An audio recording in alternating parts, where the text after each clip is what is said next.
Okay, I think we're going to get going, guys. We'll start with some quick introductions. My name is Bruce Nesmith. I'm currently working for Bethesda Softworks, makers of Skyrim and Fallout. Back in a former life, I worked at TSR and did products like Ravenloft and things like Dragon Strike, which I'd really rather forget, things like that.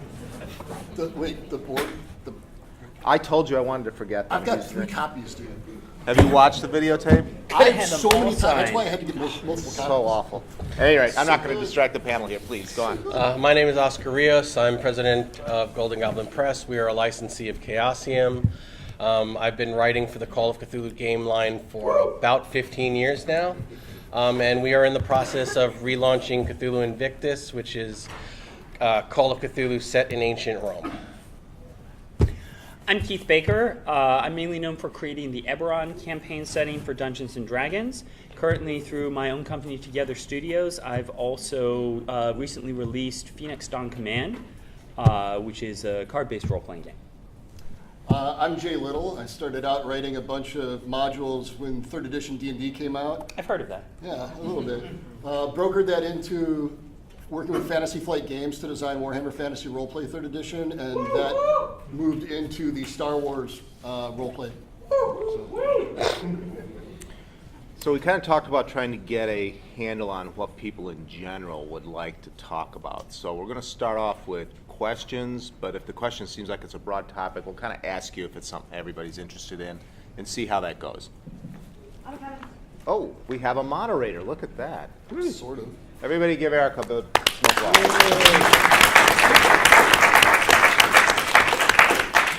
A couple of my friends are trying to make a game from scratch, and we're having the hardest time trying to decide the general mechanic of the game, like which dice to use and what stats to make up, and that seems to be our biggest hurdle in tackling. So having some advice there would be really helpful.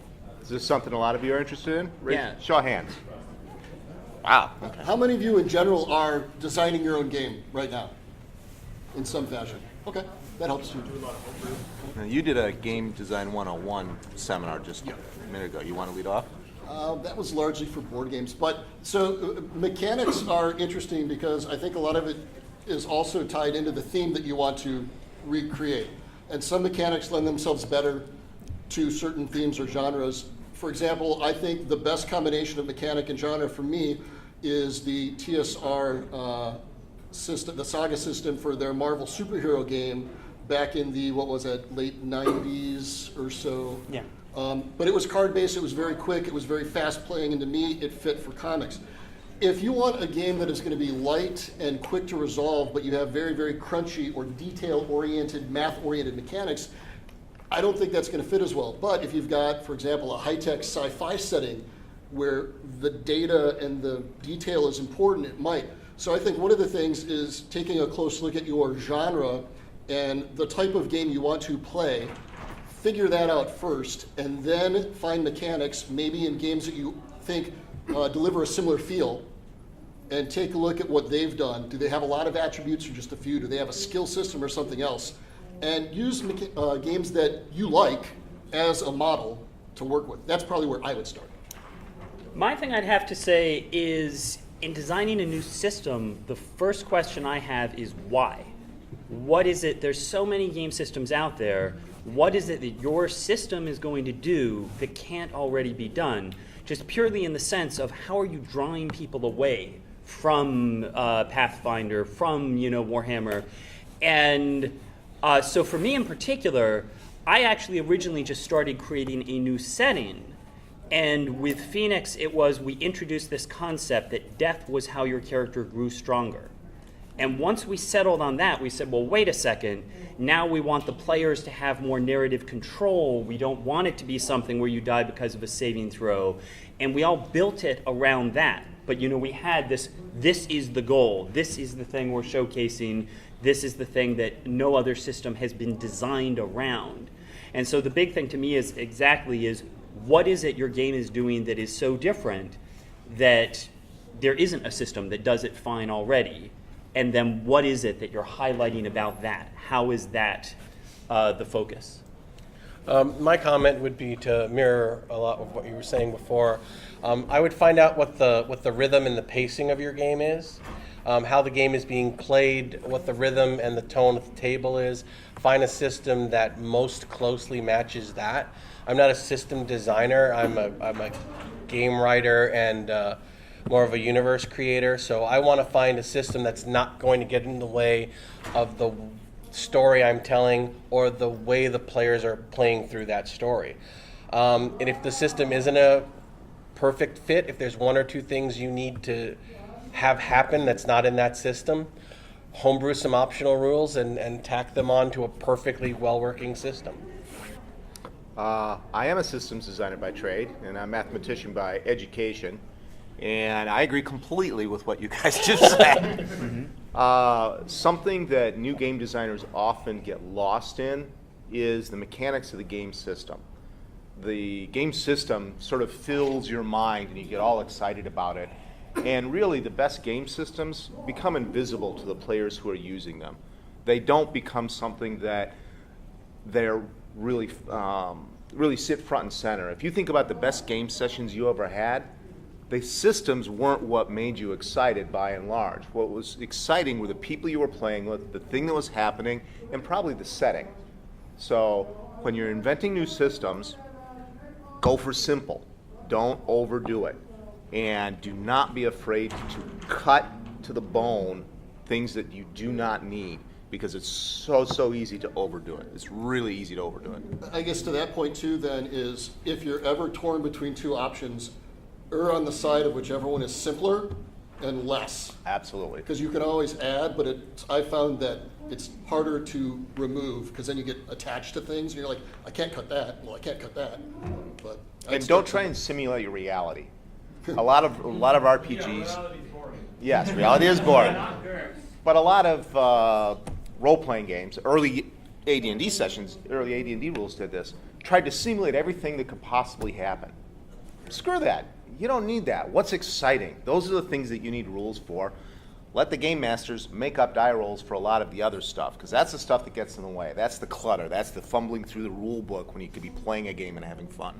With that said, just to divert even from what I was saying earlier, one of the biggest questions to me is, assuming you're not just making this for you and your friends, assuming this is something that you actually want to go out and make as a game, the biggest question to me is, who is your audience? Who are you making this game for?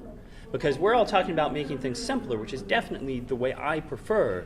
On the other hand, if you're making this for people who are primarily die-hard war gamers, or for people who are primarily Magic players, you know, in making Phoenix, which uses cards instead of dice, characters have a deck. One of the complaints we have from some early playtesters is, oh, there's not enough complexity in the system, you know, there's not enough sort of card combos. And it was a valid complaint, but I looked at it and said, but we're not making this game for Magic players. We are trying to make a casual, accessible system. If I had been saying, no, I'm looking for a smaller group, I'm making this for Magic players, we would have wanted to add more complexity, more card combos, larger decks.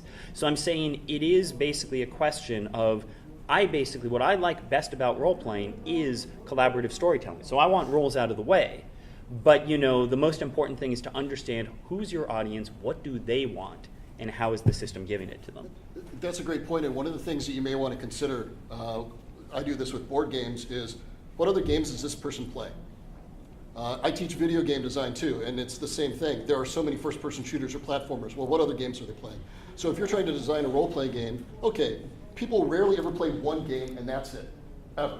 So what other games would they like playing? Whether it's board games, video games, whatever, and find what it is about those that engages them, and see if you can tap into that as well. Do you want to take a new question? Yeah, let's move on to another question. Over here? Actually, I'll let Erica. Oh yeah, let Erica too. Yep. I would like to know any information, tips about the logistics of going from I'm writing my homebrew stuff, my own campaigns, house rules, to doing something that's published, whether it's modules for a company in their system, or making a new campaign setting, or publishing a new game.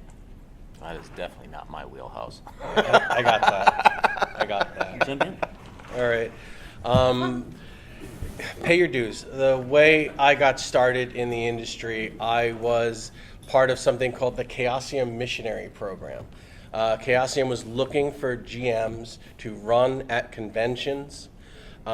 You might get some money comped off your badge, and they might pay you in gift certificates of product. It was very, very sawdust on the floor early days of my career. I ran a lot of games. I made very little. I made a lot of friends, and I learned how to run. As soon as I learned how to run, I started to write, and they were always looking for material to run at cons. I got my foot in the door by being a con rat slave. And that's not an uncommon experience. No, I've heard it's that very many, common. many times. Right. And then they knew me. I started writing. I got my first monograph published. Thank God it was successful. And from then on, I was part of the industry, and I had my foot in the door. You do good work, it gets noticed, and you get further opportunities. But you have to start somewhere. You have to start meeting people, doing what you do, getting better at it. Don't be afraid to kick down a door and look for a mentor. Because guys like us love to talk about what we do. What? Really? I actually am working with a younger author now, and he's about to be published. And every time someone asks that question, how do you get in? I would say, write me something, send it to me, I'll tell you what I think. I did that for 7 years. Nobody ever sent me anything. It happened at least 9 times. No one sent me anything. One guy finally sent me the scenario. I ripped the hell out of it, critically, with love, sent it to him, and I said, I'm never going to hear from this guy again. He wrote me back with rewrites. I'm like, this is the guy. And now I proudly call him my apprentice, and I'm helping him get his start. But you have to make those opportunities happen. You have to want to do this, and it's going to suck sometimes. Yeah, nobody up here is rich. This is not a money. This is true. This is barely beer money. Now, just to build on that, I had the exact same experience. You know, I started, my first thing I did was for a penny a word. But one of the critical things there is open calls. If you go to EM World, if you go to rpg.net, there are publishers' forums. Usually within the forum, there is a forum for open calls. And that is where a publisher is saying, we're making a monster manual. We're looking for monsters. We're making a book of, magic items. We're looking for magic items. These are things that are small jobs. They don't pay much. Until recently, Paizo had the RPG Superstar program, but I think they've stopped that. And that the point of these is it's a way with a small word commitment to get a publisher to know you, to see what you can do, to see that you can hit a deadline. Now, the other thing I feel in this day and age has to be called out is you do have things like the DM's Guild if you're doing D&D stuff. You have Drive-Thru RPG. It is a lot more possible to produce your own things, print on demand or PDF. The thing about that is you have to find an audience because there's so much stuff out there that how is it that people notice your stuff. And that's where either having a really strong social media preference or working with the established companies helps people, get your name out. So then people are going to look for you when they're browsing through Drive-Thru RPG or things like that. So, there is a lot. It's like a Kickstarter. Kickstarter makes it possible to make a game now on your own. At the same time, making a game on your own has a lot of work beyond just being good at writing a game. And so there's a lot of new opportunities, but it can still be easier to start by just doing the open call, by getting some experience working within a format. To Oscar's point too about where you start low on the rung, a few other places where that may occur is by editing or proofreading.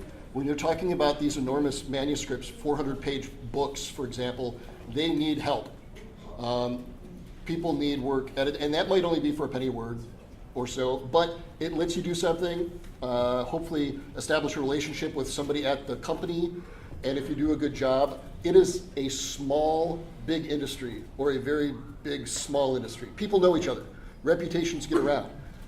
It's not uncommon for a writer or developer or designer to have worked with multiple companies. If people here are familiar with Eric Lang for board game design, he's done stuff for a bunch of people, and he's incredibly successful, and he's built up street cred over time from hard work. Really simple point I'd just like to drop in too that applies to any kind of game design, but especially you're doing your first adventure or such. Running an adventure for your friends from your notes is completely different from creating something that you can give to someone else and they can run without you in the room. So again, just when you're getting started, make something, give it to friends. Can they play it? You know, basically, you're going to learn a lot of things about, oh, I thought this could be taken for granted and it can't. You know, so basically, make sure you're trying things out on other people before you dump them onto the internet. Let's go ahead and, I'm sorry. I was just going to say, you can run your own stuff at conventions. A lot of conventions will let you create and enter your own events. Yep. Oh, yeah, Some of the first things I ever did were just running some of my homebrew games at conventions at Gen Con when it was still in Milwaukee, and it just so happened that a publisher was sitting in on one of my sessions. I mean, run your own stuff too. Don't be afraid to put it out there and have people play it. Other questions?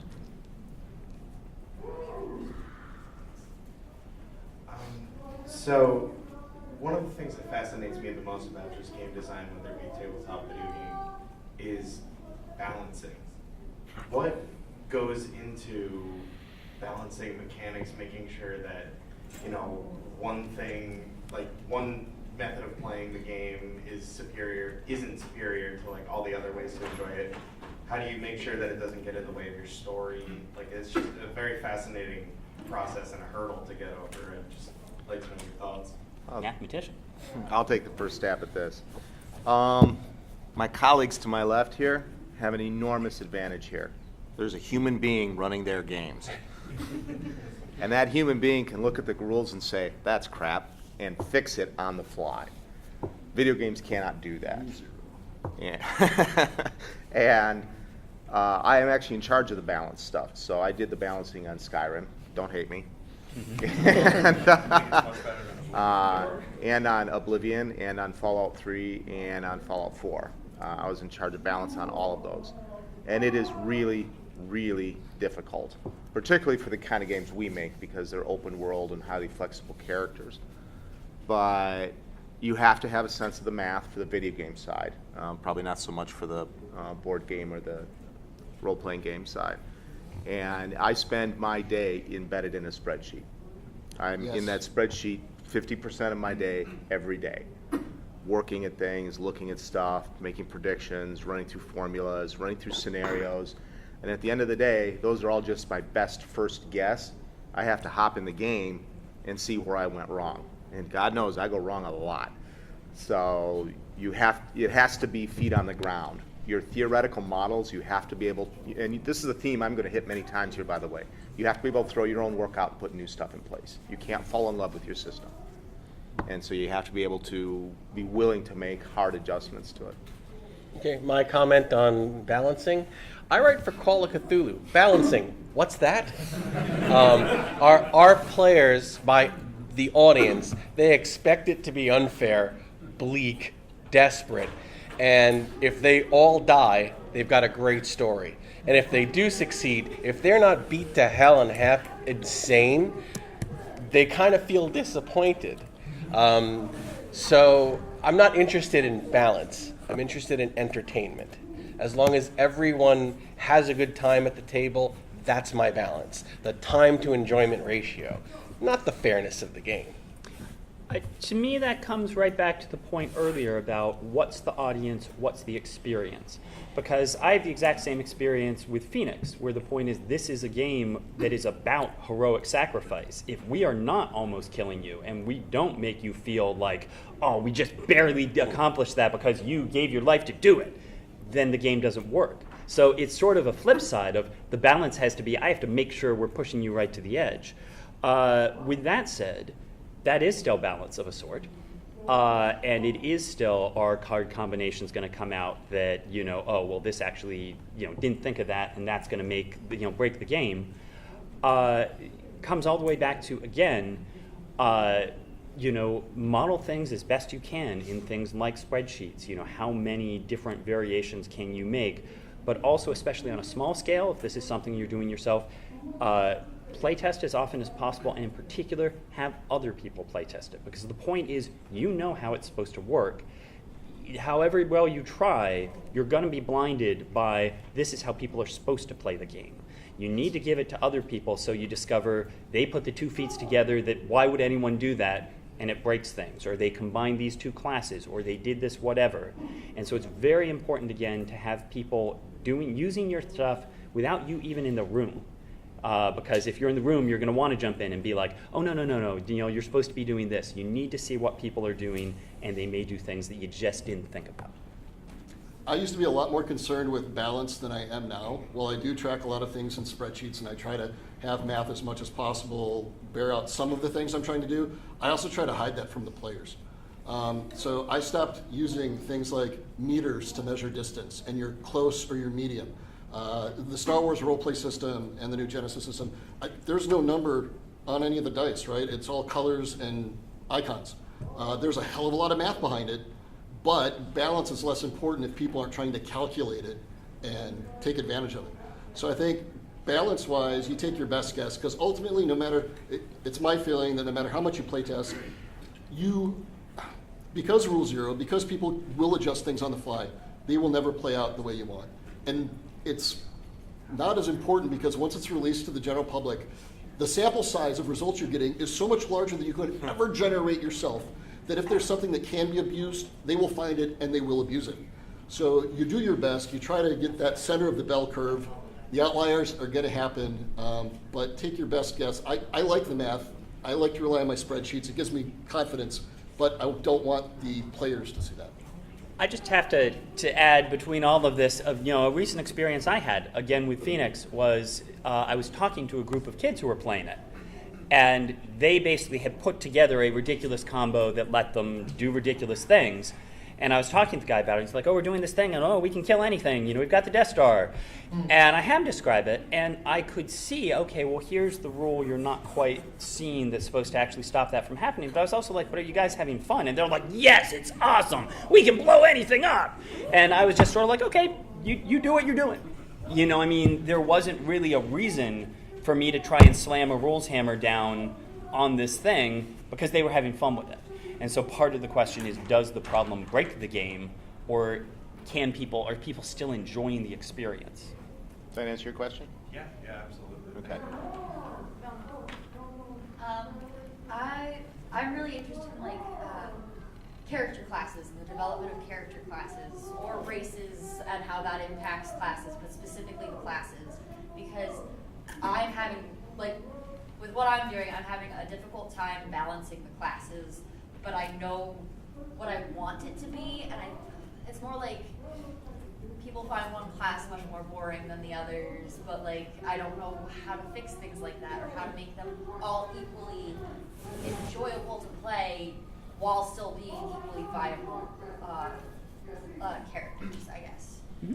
I don't know if that made sense. Start from this end. I stop thinking about classes and start thinking about roles, and I try to think of it cinematically or like a TV show. My favorite example of this is the TV show Leverage, if anybody's familiar with that.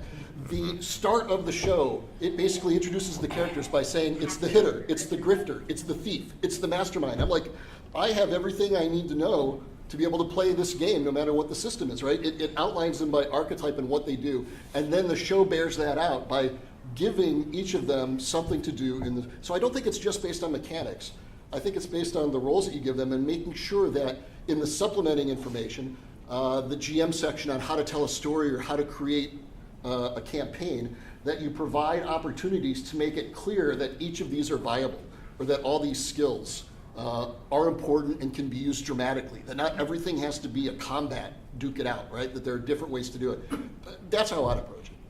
Yeah, I think everything Jay said is absolutely correct. It's even if these mechanically are not perfectly balanced, one of the big questions is, why am I excited about playing it? And part of that can be what it does. Part of that can be, again, just the flavor. And that comes to things like, okay, nobody likes playing a cleric. I'm just the box of Band-Aids. But within the world, does a cleric get more respect? Everyone pays attention to the servant of the gods. Is there a way to take the role that is mechanically less interesting and again make you feel like, but I've got a cool part in the story that balances that out? With that said, it is ideal if everybody does feel like I'm doing something cool. That again, you don't want the character class that you feel like every group has to have this. Your group will all die if there is no healer, and yet being a healer is really boring. One of the things I did in Phoenix for our healer type class is this is a game where you're putting down a bunch of cards to accomplish a result. What the support character can do is actually play their cards onto anyone else's spread. And what that ends up meaning is that can easily be the difference between success and failure. And that character themselves is not doing a big dramatic action. And yet, I am working through the entire party. I am making everybody successful. And so for the right type of player, that just gets them in, I'm involved every turn. Everything is part of my action. And I do think the only other thing I'd say to that is it is valuable. There are different types of players. There are people who come to games for different reasons. It is good to have the very simple, straightforward, the character like the fighter. That the thing that's good about that is it is for someone who's I just want to hit something. I don't want to have to know a lot of things. I don't have to deal with spells. And you've got to make sure that character is somehow fun, that they somehow feel important.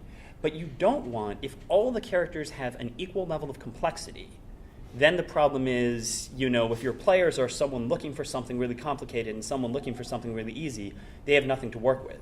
Whereas if you can say, the fighter's the simplest character to play, the wizard's the most complicated, then, people have room to choose as long as it's clear to them what that is. In Phoenix, again, we have the character who is the hardest character to kill. And we're saying if you're coming into this game and the whole dying to level up is weird to you, just play the Durant. It's simple. You're not going to have to worry about that as much. Can I interject an anecdote before I forget? When I was designing Wolfrip, I was really, really struggling with a lot of these things between balancing characters and role. And Jeff Tidball, great mentor, great designer, gave me the best piece of advice I ever had for role-playing design. I was stuck with how long should a combat round take? I had spent days going through this, which was stupid in hindsight. And finally, I'm like, Jeff, It's still an unanswered question. I get asked this all the time. How long does time take?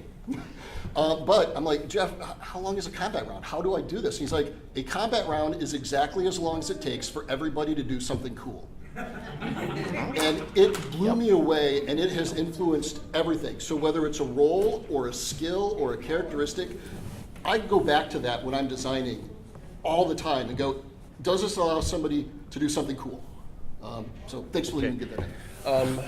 What I would say is that your job as a game designer is not to make things that are cool or everything equally cool, is to make them equally interesting and find your players choosing to be cool in that role. My anecdote example is in Call of Cthulhu we don't have races, but we have lots of professions.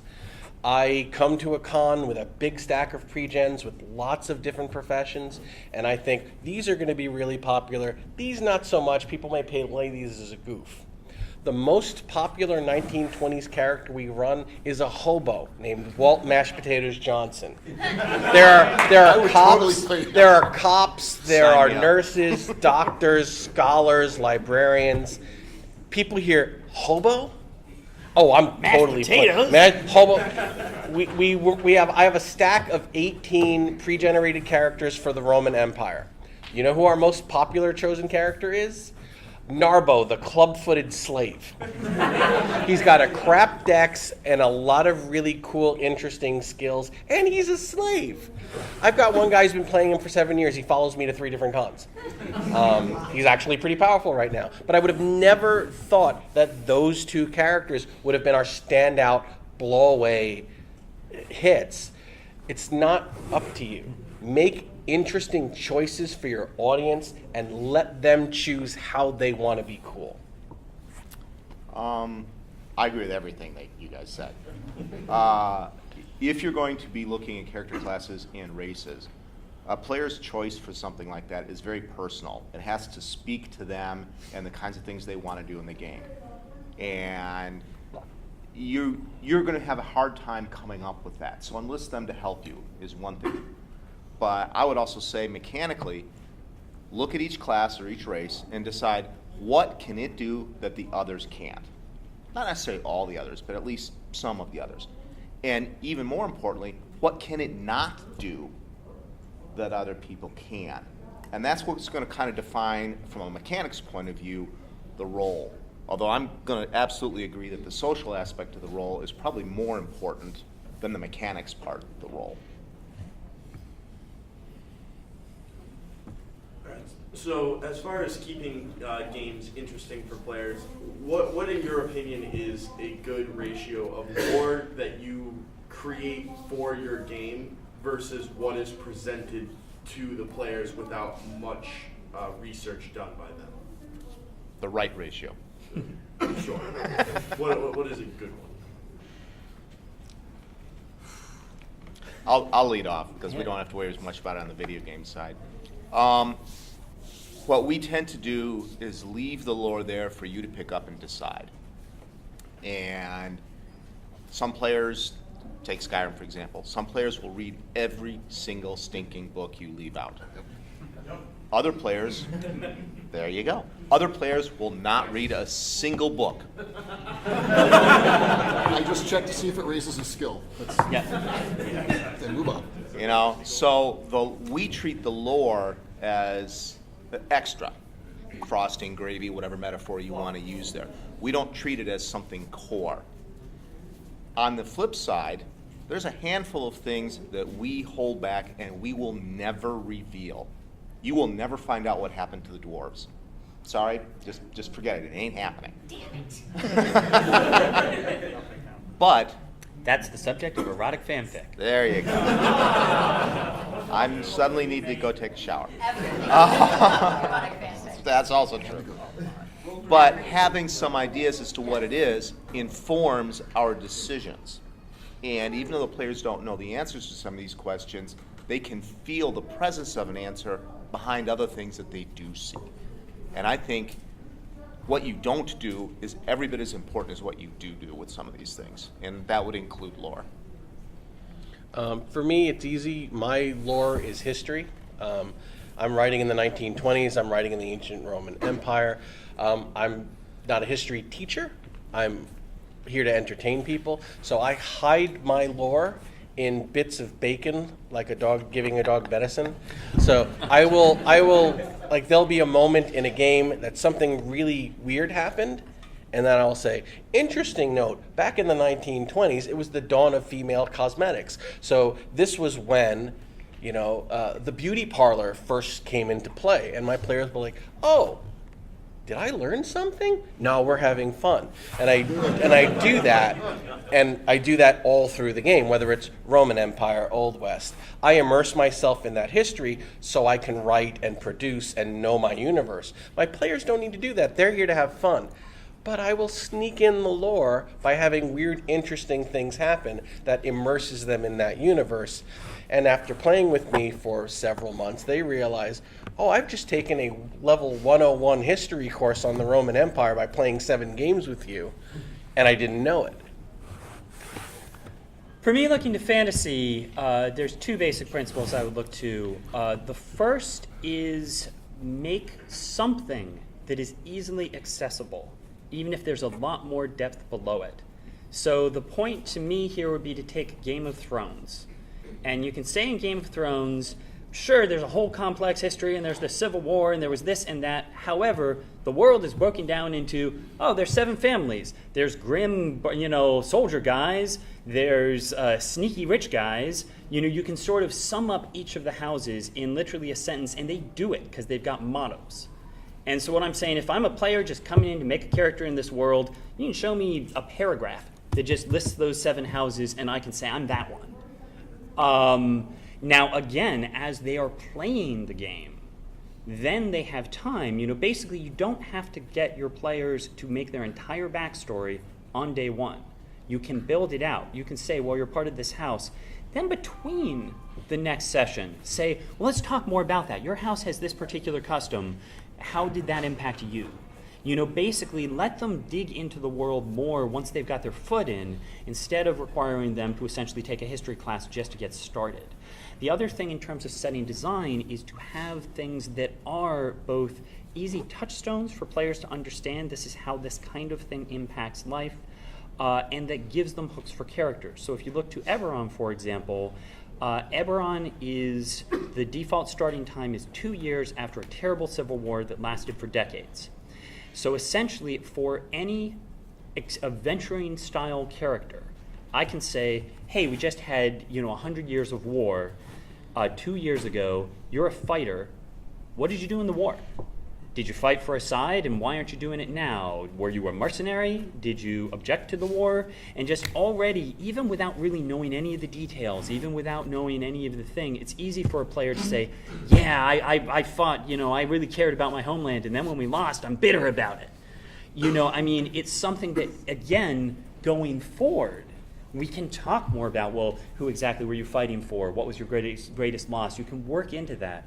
But having something high level that is accessible is the most important thing to me. I agree with a lot of this. I would also, to build on the touchstone idea, is back to why you design the game anyway, because there's something unique about your idea. Figure out what those 3 or 4 foundation pillar elements are, but you have to leave enough gaps between them for the players to put their own content in, because we all house rule everything anyway, so you don't want to overdo something and overcommit to something that some players are just going to put to the side and fill in with their own little story and kind of marry the story that they have in their head with the ideas that you're presenting them. But also, you don't have to be super detailed. To your point with Cthulhu, saying that it's the 20s, you don't need to know the 20s to get an idea that the tech of today isn't going to be there. Right. So if the gamekeeper is a little bit wrong about the period of time, that's fine, because they know it's not now. Although the best Call of Cthulhu prop you can have, I have a 1927 Sears and Roebuck catalog. Amazing. But you don't need to provide every detail, because the players and the GM want to. They want to fill in the gaps. You just tell them what the most important things are. It's after the Civil War. You've got a sentient cyborg. That's how I kind of present it. And other than that, it's fantasy. I've got, go ahead. Oh, and just jumping on that too, 2 other points is, like, looking to Phoenix, I will tell people its tech level is roughly like height of the Roman Empire. So again, we'll get more depth later on, but it is that's a starting point. They have a sense, okay, we're using, gladiuses and we don't have cars. Something to work with. But the other last thing I'd just say is, if you're starting out with a complicated setting and you want your players to get involved, one thing to do is to use pre-gens on your first session. Is basically give players, here are examples of characters. Here's a hobo, here's a slave. Now they know for the next session, oh, I could be a hobo, or I could be a slave. When they go back and they make the game at home in their home campaign, they have an idea of the choices available to them. Creating a strong introductory adventure can go a long way to doing that as well. Yep. I have a story. Jay told a great story about a formative moment in his career. I have one that's relative to lore in mine. When I first got to Bethesda to work on Oblivion, I put together the Thieves Guild quest line for that, and I had to make a presentation to Todd. Thank you. A presentation to Todd Howard for what I wanted to put into it. So I immediately launched in to this whole backstory thing, which is just really cool, all this background lore. And as I started to open my mouth to talk about what the player would do, he said, "Great, let's play that." Which, by the way, is not what we shipped. But he was doing that on purpose. He knew what I was doing, and he knew what I was doing was wrong. Because what happens frequently, particularly with new game designers, is you build this elaborate backstory, and then the front story is shallow, or not as interesting. And he was telling me, your backstory is cooler than your front story. Why are you doing that? Not that your backstory shouldn't be cool, but your front story needs to be cool. Your front story needs to be cooler. It needs to be the cool thing that's doing all this great, wonderful stuff. I want to be the guy who did that. I don't want to be the guy who's hearing about somebody who's doing it. I want to do it. So don't make your lore too dramatic, too detailed, too overwhelming, because you want your players to be making lore. You want them to be making the new stuff that becomes more exciting than the backstories you told. Skyrim did a great job with that, with the introduction of the blades, the companions, and things like that. You Yep. know just enough about them, and then you get to be it. Right. You know, Yep. so And that's a ultimately, great- I rewrote the entire Thieves Guild thing and took his lesson to heart. And it's something that I always look back on. And anytime somebody tells me, I've got this great idea, I do what Todd did to me. I let them get out all their backstory because I always lead with that. Yep. Yeah. And I say, stop, let's play that. So, And, okay. and to me, just one last point Mhm. on that I think is critical is any random piece of lore. You know, you're working on history, you're making a list of kings. One of the questions I always ask is, can you give me 2 or 3 ways that actually really impacts a story? That's meaningful, it matters. Yeah, that basically like, okay, if there is going to be a thing where the main threat are undead kings, and knowing exactly which one it was and what it was is going to be critical to man, great, have a list of kings. Otherwise, if you can't tell me why a player would ever really want to know Then it's just the list vanity. of kings, then you're just, fill in space. Actually, make up the lore as you go along. It's Yeah. not a horrible thing. Wait until the questions become pertinent, and then start to backfill. And see 'Cause- what they are interested in. Yeah. Yep. Yeah. Cool. Let's move on to another question. In regards to computer RPGs, how do you handle story pacing in regards to, do you assume there's going to be a certain amount of grind at certain points? Are you planning for that?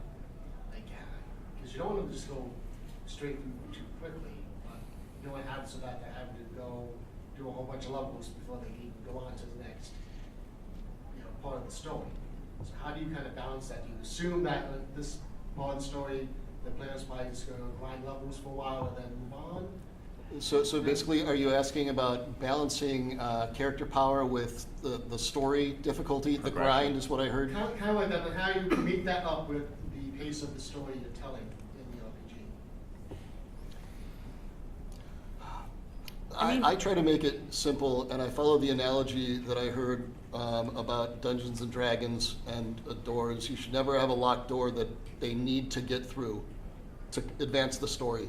Because if they can't, and they don't have a thief, or they didn't find the key, or whatever, they can't move on. So to me, grinding is interesting because I think in role-playing games, the GM or the system can provide a means by which they don't need to. In Edge of the Empire, there's this resource that's not defined called obligation. That basically is a credit card that you can do to move the story forward. Oh, you need your ship repaired and you can't? Oh, the hut's 20 points of obligation and it's done. Let's just keep moving the story forward. I try to find some sort of mechanical way that you can push past a moment that might otherwise prevent a difficulty curve that's so steep that in a video game you would feel like you have to spend hours grinding to get up to gear. Find ways, present resources to allow them to just get to that point and keep moving the story. That would be my approach. Yeah, most of my computer experience is with MMOs, which are sort of an entirely different thing because then you are also balancing the player's experience against thousands of other players who are in the same world with them. At the same time, to me it is always, how can you try and make this feel like in some way this is compelling, in some way this is a story experience, as opposed to literally, hey, I gotta kill some rats before I can go next door. But I'd prefer to pass this over to you since you have more immediate experience. Grinding is the devil. I hate grinding with every fiber of my body. Basically, what you're telling the player when he has to grind is you have to do menial, repetitive tasks in order to progress. That is the opposite of fun. You look fun up in the dictionary, you're not going to find that definition. So grinding is the devil. That said, in MMOs, it has become a necessity because you need to keep people playing. You need to keep their hours of play going, and so they put that in there. If you'll notice in the non-MMO space, like with Skyrim and Fallout and those, there isn't really any grinding. We are you can choose to grind. We are constantly putting adventure in front of you. And whether you realize it or not, one of the metrics that we follow very, very closely is how many potential active quests do you have. You can't have too many, and you cannot have too few. And our magic number tends to be between 3 and 6. You should always have 3 to 6 Options. things to do that feel like I should really go do that. What's really interesting too, along those lines, is that Fallout 4 does a great job of this. It says that further to the south, it gets tougher. If you Yes. want to go further south and you know it's going to get tougher, you can do things that will get you up to speed faster. If you don't want to reach that part yet, then go explore and rescue some settlements, yeah, and stuff like that, and build up your towns. But otherwise, it gives you the opportunity, and if you want to do it, great, but they're not forced to do it. So I would never, ever recommend grinding in a paper and pencil RPG. No, definitely not. Yeah, that is death. But I'll cite a little bit of humble brag to our sister group who did Elder Scrolls Online. A lot of MMOs, World of Warcraft is famous for it, is the grinding. ESO, you don't have to grind. They are constantly throwing adventure at you. Yep. Now, some of the adventures may feel a little grindy. I can't help that. But there is always somebody who has a problem for you to solve, usually multiples, and you are struggling to keep that quest total under 25, which is their magic ceiling. We have Erica says we have a very limited time, so we need to. We have about 15 minutes left, so we have time for 2 or 3 more Did you have a- questions. Oh, I'm sorry. In investigative horror RPGs, my grinding is I need to finish this story in 3 hours and 45 minutes. It's a con round. I need to keep this into manageable 3-hour blocks because that's all we can get together. So we don't really have grinding in Call of Cthulhu. That being said, I worked really hard for my God Roll Zalo Supercell, and it was the best 3 months of my life. And like 3 nerds in the room knew what that was. Destiny, thank you. Go ahead. All right, so if you are trying to homebrew, modify an existing tabletop system maybe to fit a setting just with you and your gaming group, are there any things that you absolutely do not want to mess with? Like it could just completely break open the game, destroy the balance, and make it unfun for anyone? Is there any pitfalls to avoid when doing that? That's a tough question.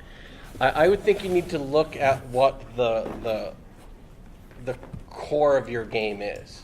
For Call of Cthulhu, it's definitely human frailty. If you had a mechanic in Call of Cthulhu where you could get more hit points, where you don't die as easily, you've broken the mechanic. There's no Call of Cthulhu hero standing on the pile of of like 200 dead ghouls. The nature of it is the frailty and the fear of failure. So if you make a mechanic where, we're going to allow you to not have that, you've basically destroyed your game. You have to find out what's the foundation, what's the core of your game, and don't make a mechanic to disrupt that foundation. I'll certainly say, to me, it's a very hard question to answer because all games are different. It's exactly like you said. What is the piece of this game that does break it? There is no golden rule. I'll say that how I got started as a game designer when I was very young was basically changing rules on games and playing them and discovering, oh, wow, this doesn't work. Basically, the issue is changing. So again, you change human frailty in Cthulhu, it's not going to work the way it's supposed to. It could be you end up liking the new experience, but that's because you sort of now made something new, and there's the only way to discover is to play that and see. So I completely agree with what you're saying. I mean, basically, you want to say what is the core experience of this game, and is the change you're making going to break that? On the other hand, if what you're saying is we want to be superheroes in Cthulhu, that's a different game. Then that change would break a superhero game. Exactly. You can't have human frailty exist in a power forward game mechanic like a Pathfinder or a D&D, Right. because your quest is to become this superhero character. And taking again D&D versus Phoenix is the 2 games I've worked on. In D&D, if it becomes too deadly, then it's no fun for the players because they just die before they do anything. In Phoenix, if it becomes not deadly enough, then it's not working because part of the experience is living on the edge. And so, I really think it does come down to what is the core experience here, and is the change you're making going to directly impact that? If I'm choosing to adapt this to my home thing, then nothing is off the table for me, because my number one goal is to make it fun for me and my group. Right. So if certain mechanics will do that and work toward that, great, they're there, and if not, they get cut. And that might change from session to session. But there are some things that I will take from certain games and I will always use going forward. For example, the boost and setback system for the Star Wars roleplay game. It's basically that things don't have to be binary and there's some extra dice that can add silver linings or complications. I use that for every game now, regardless of the genre, because I think it just is something that you can add on. But things that will always get cut are encumbrance rules. Don't even come to me with that. Going all the way back to our real world, you don't have to simulate the real world. Less than half a page in Wolf Rip is dedicated to encumbrance and what you can carry. Oh, it's so worthless. Anyway, I Iron want to make. spikes. I want it to be fun for us, and so if the mechanic moves us toward that, I'll keep it or consider it. If I think it gets in the way, I ignore it. I'll put one slightly more concrete thing, because I was desperately trying to think of something as these guys were saying their things. It took me until Keith before I could come up with something. Luckily, I talked for a long time. Too much success will kill a campaign. Yeah. That is probably the one universal thing I'm able to think of right now. If the players have too much success, it gets boring. And as a game master, frequently you want to give them the success because it makes their faces light up. It gives them joy, but it's joy of the moment. It's not the long-term joy that will keep them coming back to the table next week, next month, or whatever. So too much success is a problem. I'll tell a small anecdote for that. Back in the 80s and 90s when I was working at TSR, Dragon Magazine used to get letters from kids all the time. And some of the best ones we would put up on a wall. And we got one from a kid. I don't remember how old he was. But basically his letter was, "My 87th level wizard just blew up Greyhawk. Could you please stop publishing it?" I was 14. See, there you go. Good work. There you go. You won D&D and it was And there are advanced. so many things wrong with that sentence, you know. I think the preposition of was the only thing that was right. But that's too much success. The game master ran out of rewards to give them. He let a player get to 87th level, for Christ's sake. He let them blow up a world. And if they're having fun, God bless them. I'll totally agree with Jay on that. But what happens is you have to keep reaching into this deeper and deeper hole to find these things. And one of the lessons I took away is too much success is one of the things that can kill them. You have to give them success, but not too much. And if you want sessions and adventures with cliffhangers, give them failure with a silver lining. Yeah. Anyway, is that all the time that we have? No, we have time for one We got more. one more? And then I have time. I have time. Yeah, I just lost a bit of it. Okay.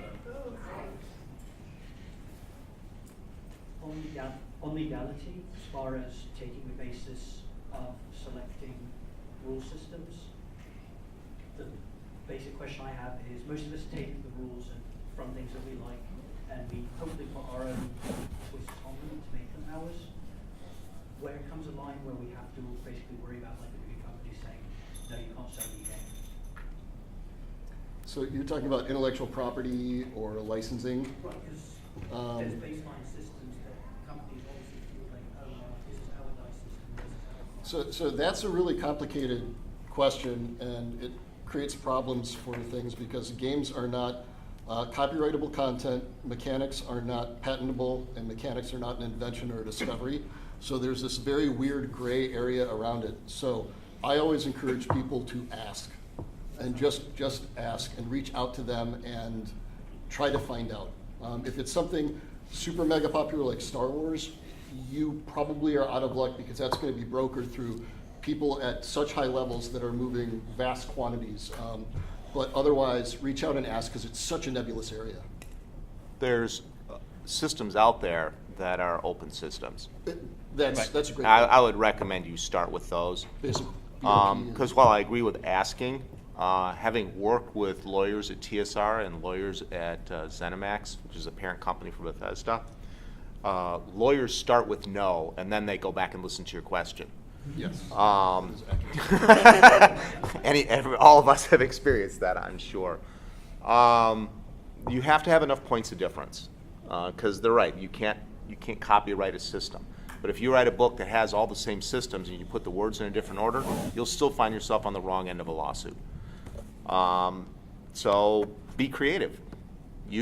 Put enough new stuff in there.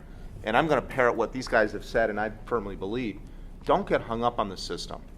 That's not what brings people to the table. The setting is far more important than the system, in my book. The system should reflect what the setting needs, not the other way around. And you won't have any problem, because the setting is something that's copyrightable. The setting is something that you can own, as long as you don't literally rip somebody else off. Just a little bit of common sense. And honestly, rip it off, but just don't try and publish it. I have a Call of Cthulhu scenario that has Professor Broom from Hellboy and Captain America, except in Steve Rogers, fighting, and it's for my home game. I'm ripping off 10 intellectual properties. We have a great time. I'm never going to publish if this. it's not gonna go I'm going to get outside sued of your all game over the group, place. don't worry about it. So have fun with it, but you're not going to make any money off of it. So rip off whatever you want as long as you keep it in house. But if you're going outside of house, there's a lot of messy lawyers and angry people out there. So on that, common sense and err on the side of caution. Yeah, I guess I just put everything everyone else has said. If you're using an open system, that's a good way to avoid that problem. If there's a particular mechanic that you just really like, in a lot of the indie systems, the people are people you can talk to. If there's something in Fate that you like, well, reach out to them, because those people will talk to you. And if it's something where it's a big company that is not an open system, then just don't mess with it. Start somewhere else. We have time for one more quick question. Okay, hang on. Throw it. Can you even get back there in time? Can we do quick? Are we genetically Yeah, able to do we that? each get 15 words to answer the question. 15 words. I can't count that high. I'm not one a... person. Okay. It's about the Star Wars game that you. After this. After? Okay. I'll talk about it after. Instead, how about if there's a single piece of advice or a good quote that you have that would be interesting? Can we end with like a soundbite or an anecdote? Does anybody have one to share? Oh, goodness. I'll start off with what I've been saying before, which is worry as much about what you leave out as what you put in. It's really easy to overfill things, and if you make sure that something isn't a possibility, doesn't happen, isn't in there, there are no incredibly powerful weapons in Cthulhu. That's a given, and that's part of what makes that world cool and unique and special.